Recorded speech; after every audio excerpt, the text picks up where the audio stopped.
24वीं सूरत लोकसभा के श्री मुकेश भाई दलाल ने सांसद से मिले ग्रांट से मरीजों और उनके रिश्तेदारों के लिए बैटरी से चलने वाली ई व्हीकल गाड़ी को लॉन्च करने का प्रोग्राम आज दोपहर 12 बजे सिविल हॉस्पिटल कैंपस में रखा।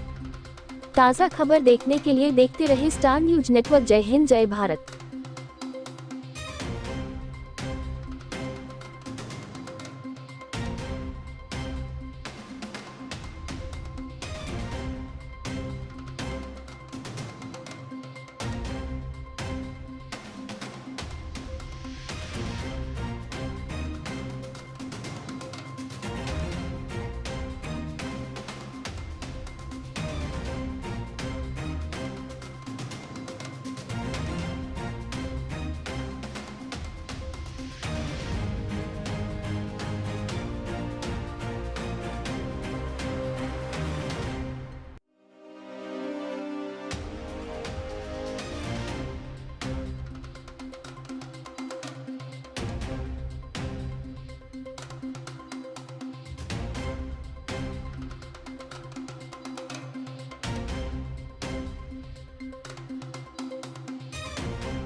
આપણે સૌ જાણીએ તે પ્રમાણે સુરતની સિવિલ હોસ્પિટલ એ સમગ્ર દક્ષિણ ગુજરાતના ગરીબ અને લોઅર મિડલ ક્લાસ માટેનું એક ખૂબ મોટી સુવિધાનું કેન્દ્ર છે।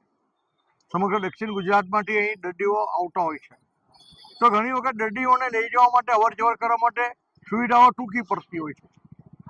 સિવિલ હોસ્પિટલના ડૉક્ટર્સની રજૂઆત હતી કે આપ અમને આપની ગ્રાન્ટમાંથી એક બેટરી ઓપરેટેડ વ્હીકલ આપો।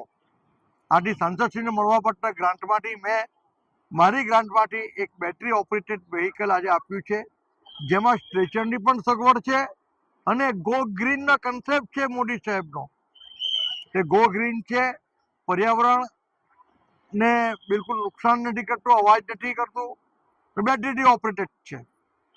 તે ઉપરાંત મેં એક સંપૂર્ણ સુવિધાયુક્ત વીઆઈપી માટેની કેબિનેટની પણ એક ગ્રાન્ટ લખી છે, જે કાર્યવાહી હેઠળ છે અને આવનારા દિવસોમાં પણ ફરી એક વખત મારી એક ગ્રાન્ટમાંથી હું આમાંનું બીજું એક બેટરી ઓપરેટેડ વ્હીકલ આપીશ, જેથી દક્ષિણ ગુજરાતમાં આવતા મારા ગરીબ દર્દીઓને, એના સગાવાલાઓને હોસ્પિટલની અંદર અવર જવર કરવામાં કોઈ તકલીફ નહીં પડે, તે ઉપરાંત પર્યાવરણને નુકસાન નહીં થાય।